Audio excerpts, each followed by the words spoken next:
Sa darating po na Martes, mas mura na dapat ang bigas sa mga palengke dahil sa price cap ng Pangulo. Tingin naman ng NEDA sa pagmahal ng bigas, may mga nananamantala at nirarason daw ang epekto ng El Nino kaya kulang ang supply. Nakatutok si JP Soriano.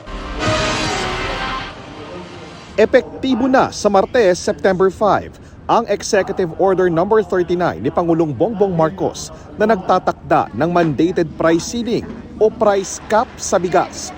41 pesos sa isang kilo ng regular milled rice at 45 pesos sa well-milled rice. Pero sa Mega Q Mart sa Quezon City, mahigit 50 hanggang mahigit 70 pesos ang bentahan ng bigas. Kung dati bumibili po ng halimbawa, isang sako, naging kalahati, naging 10 kilo, naging 5 kilo.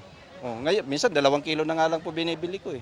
Baka by Monday po, makasunod kami sa presyo yun dahil may isang supplier po kami tinawagan na nagsakripisyo para lang ma-meet namin yung 45 na yon.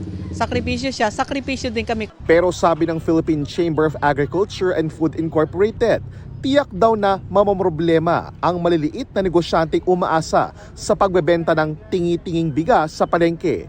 Dagok din daw ito sa kitaan ng mga magsasaka lalo't malapit na rin ang anihan.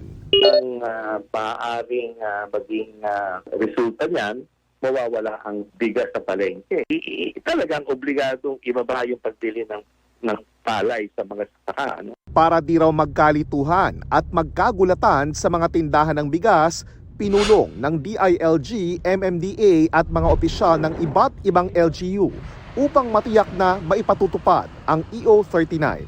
Sa ating mga empleyado ng City Hall sa palengke, yung mga market masters natin, na ayon dito sa batas, ito yung Price Act of Republic Act number 7581, na tumulong sila at huwag silang gagawa din ng kalokohan.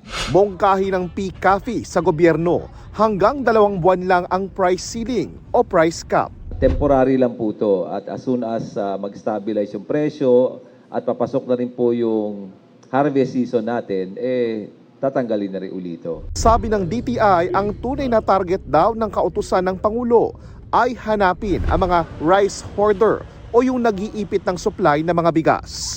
Dagdag ng NEDA, ang pagmahal ng bigas sa mga nagdaang linggo ay indikasyong may mga nananamantala at ginagamit na rason ang epekto ng El Nino para palabasing kulang ang supply kahit hindi raw talaga ito nangyayari. Para sa GMA Integrated News, JP Soriano, nakatutok 24 oras.